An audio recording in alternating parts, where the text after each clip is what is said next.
السلام عليكم بنات، صلاه والسلام على رسول الله. ان شاء الله الفيديو تاعي هذه تلقاكم بخير وعلى خير، تلقاكم هنين يا ربي. الموديل تاع اليوم جبت لكم موديل للافراح ان شاء الله، بدون فرحكم ان شاء الله.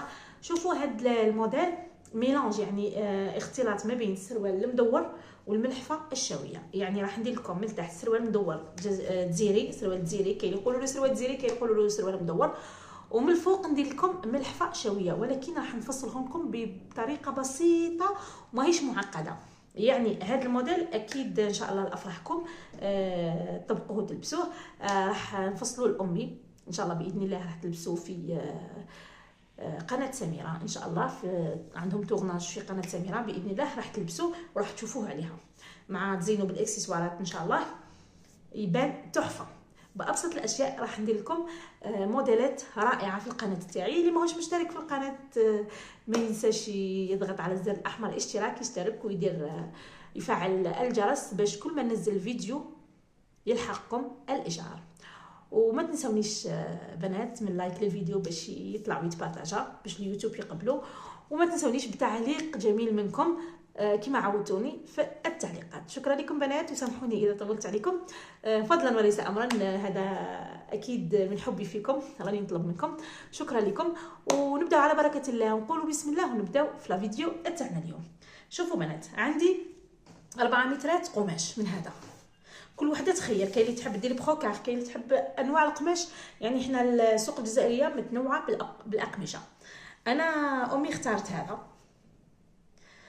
باش تزينوا باكسسوارات تاع الفضه، تاع شغل تاع الشاويه، او هكذا اكسسوارات جميله تكون جذابه. يعني هو اللباس راح نديروا لها سامبل، ولكن كي تزيني بالاكسسوارات اكيد راح يجي جذاب ويجي رائع. عندنا 4 مترات من القماش، عندنا لاستيك للخصر، وكل وحده تقيس الخصر تاعها وتقيس الدوره تاع رجليها هكذا باش ما تشروش لاستيك بزاف بنات. ما نقولكمش 2 مترات وما نقولكمش قيسي دوره الخصر تاعك او تاع الزبونه، وقيسي دوره الرجل تاعك، خاطر راح نديروا لاستيك في لتحت ونديروا لاستيك في الخصر. مش حندير لكم عباره على الحزام الفوق في الخصر، راح ندير لكم لاستيك بابسط طريقه، راح نفصله لكم باش الكل تطبقوه ان شاء الله وتلبسوه في افراحكم، وربي يدوم الفرح ان شاء الله. نبداو على بركه الله ونقولوا بسم الله ونبداو في الفيديو تاعنا. قلنا 4 مترات قماش ولاستيك حسب الطلب. شوفوا بنات، انا نفتح القماش تاعي نحي 2 متر ونصف للسروال هكذا بنات. قلنا 4 مترات نحي 2 متر ونصف للسروال.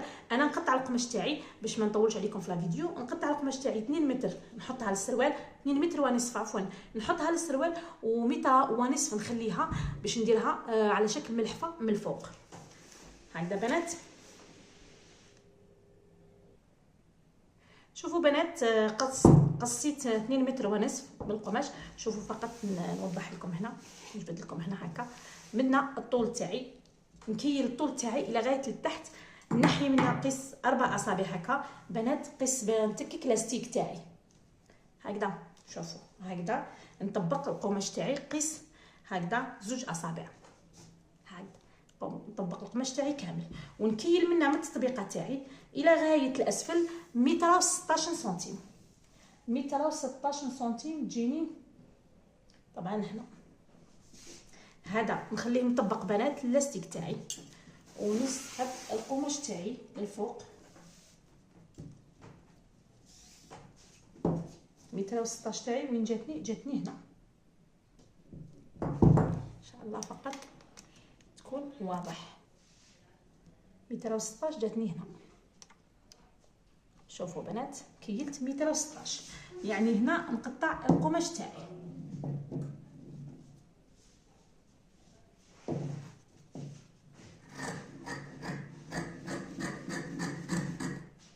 ان شاء الله فقط يكون واضح.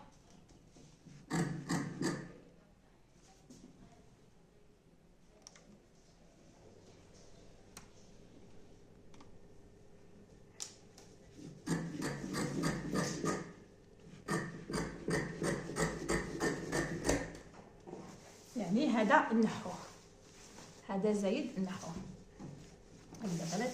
شوفوا كيفاش نبداو نفصل. شوفوا بنات، الجهه المغلقه منا خلوها مغلقه، ومنا الجهه المفتوحه هذيك بنات. شوفوا بنات، بعد ما طويت القماش تاعي على 4 شوفوا كيفاش ندير. كيما قلت لكم من الفوق خلينا هكذا قيمه لاستيك، خلوه كيما هكذا عادي.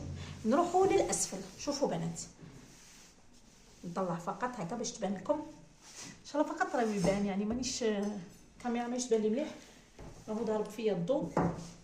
شوفوا بنات من الاسفل كامل، شوفوا القماش تاعي شحال جاني مطوي على 4 باش نعطيكم فقط تفاصيل. جاني 57 سنتيم، راكم فاهمين. شوفوا بنات ندخل منا بشبر، هايديك عفوا شبر او 20 سنتيم هايديك، ونزيد نطلع منا هكذا بالشبر اللي هي 20 سنتيم. هاي نزيد نكيلها لكم بالمتر. راني ندير لكم بنات شوفوا الطريقه البسيطه اللي تخرجي منها الموديل رائع، بلا تعقيدات، بلا تطلعي ب 16 وهبطي ب 17 لا والو، لا بوندانا في الحزام لا والو. هكذا تدخلي منا ب 20 وتطلعي منا ب 20 هكذا وديري التقويسه تاعك. هاي ليك توصلي النقاط ببعضها. مفهوم الى حد الان؟ مفهوم. شوفوا بنات تزيدي تطلعي من النقطه هذه ب 20 سنتيم. هاي ليك تزيدي تطلعي ب 20 سنتيم. هاي ليك وين حطينا النقطه تاعها هذه باش تخليها الفتحه تاعك، الفتحه اللي تخرجي منها الرجل. شوفوا بنات كيفاش ندير. راح ندور انا هذا هك باش يبان لكم. لحد الان واضح بنات؟ هذه رايحه تتخيط هكذا، والرجل تاعك تخرجيها منا 20 سنتيم. هذه تخلي قيمه الخياطه تاع لاستيك تاعك. لحد الان واضح بنات؟ نفتح كذلك القماش تاعي منا لانه جهه مغلقه وجهه محلوله.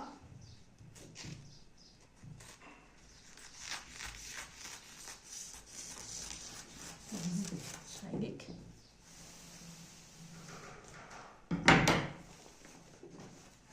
صدقوني بنات هذه الطريقه راني مبسطتها ما تلقاوها حتى في قناه. يعني انا مبسط الموديل البنات راهم قسما بالله يدوا فيها في دورات بالدراهم.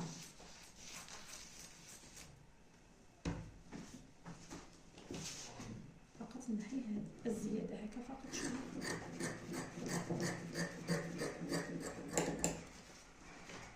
هاد لي زاستوس كيما قلت لكم بنات والله راهم يمدوا فيهم في دورات بالدراهم. انا راني نمد فيهم باطل مبطل، حلال محلل عليكم، يعني تستاهلوا. شوفوا بنات هاوليك خلاص نطبق القماش تاعي. السروال تاعنا هنا خلاص نروح نخيط انايا. شوفوا نخيط منا، نطبق قيمه لاستيك تاعي. هاي قيس 2 اصابع هكا باش نتككلو لاستيك منا، ومنا نخيط هذوما هكذا. نوصل هنا نحبس هنا ونخيط منا من النقطه هذه ونروح الفوق نطلع باش ندير هنا لاستيك تاعي هكذا باش يجينا السروال تاعنا هكذا فيه التكماش تاعنا. نروح انا نخيط ومن بعد نوريكم.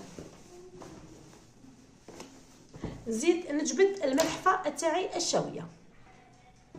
شوفوا بنات القماش تاعي اللي قلت لكم 1.5 متر. دوكا كي جيت نسقمو نحيلو الاعوجاج محسوب ما قعدليش 1.5 متر، قعد لي 130 سنتيم. يعني شفتوا كيقطعوا لكم في بالمقص يعوج لك كاع القماش كي تجي تطبقيه ما تلقايش مستوي. لازم باش يروح لك هذاك الزايد هذاك المعوج لازم تنحيه، يحسبوا عليك طبعا مولا المحل.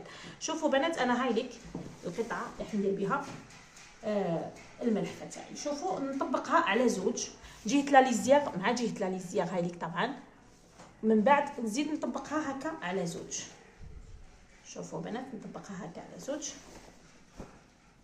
هاي لك شوفوا فقط نديرها هكا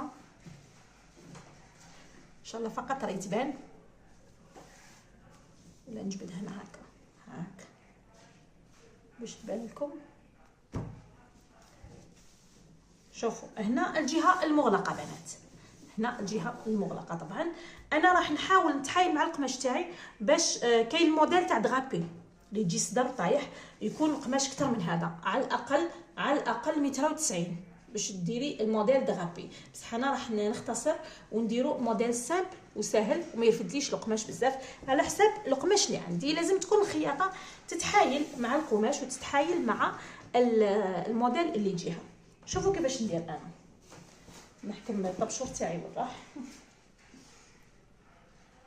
شوفوا بنات فقط كيفاش راح ندير الرقبه تاعي. الرقبه شوفوا بنات كيفاش قلت لكم طبقناها على 4. هاوليك الجهه المغلقه تجي منها من الفوق، هاي ليك الجهه المغلقه طبقنا هاك وزدنا طبقناه. واش ندير انا؟ نكيل هنا 2 اصابع، كاين 2 اصابع هنا وهنا 4 اصابع للرقبه تاعي، ونهبط هاك. من بعد نكيل الكتف تاعي، نكيل الكتف تاعي شحال نديرو؟ راح نديرو انا 15 الكتف تاعي يجي شويه طايح هاوليك، ونهبط 15 جاتني هنا، ونهبط ب3 سنتيم ونحط النقطه تاعي، ندير الكتف تاعي هذا هاك، ومن بعد نكمل هكا الى غايه نهايه القماش ان شاء الله. فقط راه يكون واضح. شوفوا كيفاش نبدا. اول حاجه نحي من الخلف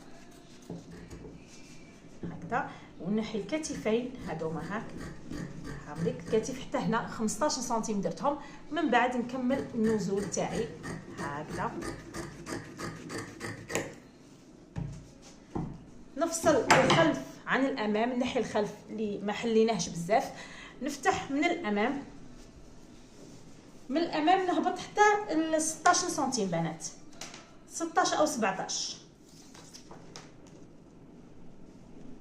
16 او 17. ها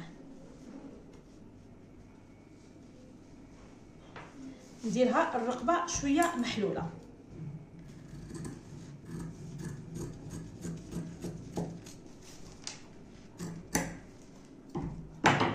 هاوليك بنات كيفاش جات الرقبه من الامام ومن الخلف. شوفوا كيفاش جات تجي هكذا. اذا حبيت نزيد نوسع شويه الرقبه نوسع، وسعوا نورمال لانه راح تلبس بودي. نكففها انا منا بالبيي، ندير لها بالبيي هكا رقبتها لداخل، ومنا نوريها لكم كيفاش نلصق بنات. منا شوفوا من التحت تحبي منا من التحت تحكمي باش ما تجيكش فقط مجونحه شويه. نحكم انايا الكتفين تاعي باش ندير لهم عفوا منا باش ما تجينيش مجونحه. نسوي القماش تاعي فقط باش ما تجينيش هابطه منهم، لانه الكتاف ماهمش الذراعين ماهمش مفصلين.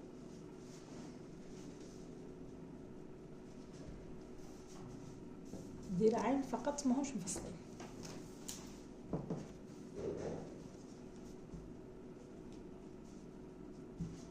هنا واحد 2 اصابع فقط هكذا بنات ونروح.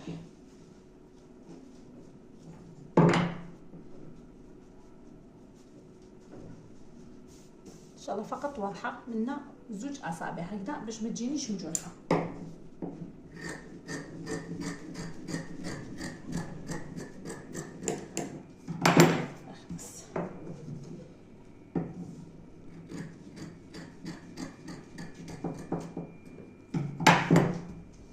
هذه الملحفه تاعنا منا دوك نخيطوها ونوريها لكم كيفاش نحكمها في الكتفين. وهذا السروال تاعي دوك نخيطو ونوري لكم كيفاش راني مخيطات ونفهمكم خطوه بخطوه.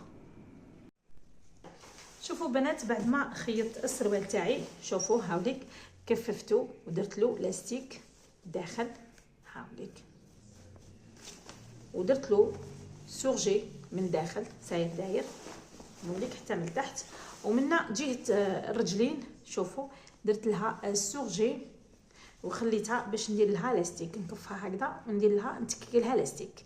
درت لاستيك غير من الفوق في الحزام برك. ها هذه اسهل طريقه. ودرت له كامل السورجي ساير داير، نقلبوا تشوفوه كي نركب له لاستيك في الرجلين. تشوفوه في الماركه، نوريه لكم في الماركه. شوفوا ما يخلعكمش هكذا، راهو بزاف مي درك يركب. شوفوا كيفاش جات الحزامه تاعو نورمال. ومنا شوفوا كيفاش جا مدور منا هامليك. هنا منين يخرجوا الرجلين هنا دوك ندير لها الاستيك، ومن بعد يترفدوا هكا منو من هذوما الرجلين في 2. المهم نركب لهم لاستيك منا في الرجلين وتشوفوه في الماركه. نوري لكم كذلك الملحفه اللي فصلتها بطريقه بسيطه بنات، فصلتها بطريقه بسيطه لانه كاين انواع تاع الملاحف. هذا فصلتها بطريقه بسيطه لانه القماش ما يكفينيش. هي نورمالمون تجي صدر دغابي، مي انا القماش ما كفانيش، درتها بطريقه مبسطه. شوفوا ما تخلعكمش كي راهي عريضه هكذا. هاي ديك شوفوا كيما فصلتها، قرنتها، بطنت الرقبه وقرنتها في الكتاف. هاهم الكتاف هذوك كامل كتافها راح نكمشهم باش يجوا بليات بليات. شوفوا ودرت لها سورجي من الجناب كامل ومن التحت سورجيتها كامل تجي محلوله من اليمن. واش ندير؟ نفتحها بنات. هاي ديك شوفوا نفتحها وجهه الكتفين مازال ما تحددتش، فقط تحدد تجي الرقبه تاعها متقونه ومتحوفه. نحددها بنات شوفوا ومن بعد نحكم واش ندير. شفتوا الكتف هنا، هذه الرقبه، هذه من الخلف وهذه من الامام. واش نديروا؟ نحكموا الكتفين تاعنا هكذا ونحكموا ونبداو نديروا بليات. شوفوا بليات هكذا هكذا ونحكم بالبانك.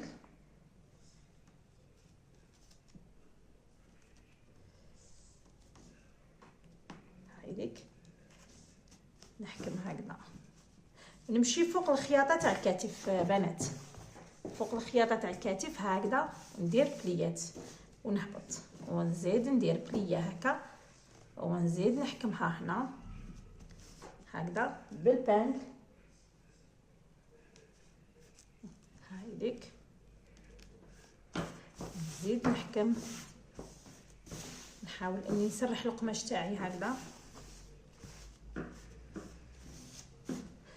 نزيد ندير بليه لهنا هكا ونحاول اني دائما الخياطه تكون مع الخياطه تاع الكتف هكذا بنات. نزيد نحكمها بالبانكل. راني ماشيه معكم خطوه بخطوه بنات باش ما تتخلطوش. نزيد ندير البليه تاعي نعرضها شويه هكا. كل ما نعرض انا البليه هنا كل ما يجيني هادوما لي بلي يجوني بزاف في الصدر. المهم بنات شوفوا ندير كامل هاد البليات هكا ونعقب عليها بالخياطه.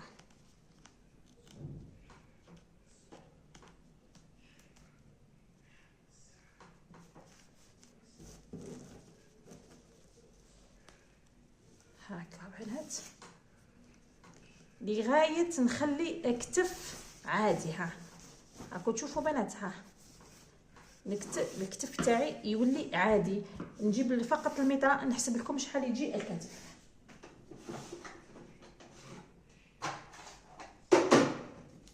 شوفوا بنات الكتف تاعي شحال يولي لي كي نكمل البليات كامل.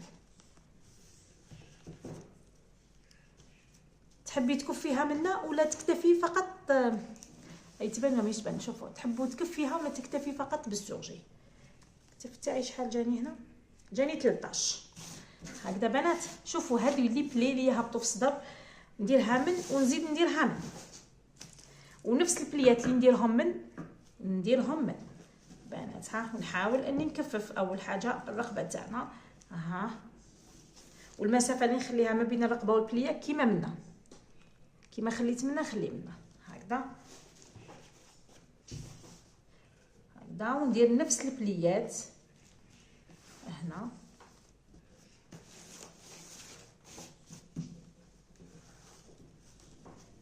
مره اخرى ان شاء الله. اذا سعفني الحظ راح ندير لكم ملحفه بالكول دغابي، ولكن القماش تاعها لازم يكون قماش شويه طري وهابط. هذا قماش شباب وطري مي بصح شغل فيه شويه هكا الوقفه. شوفوا بنات هكذا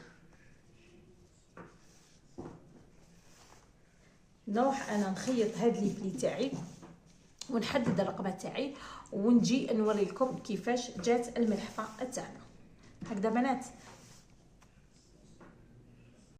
شوفوا بنات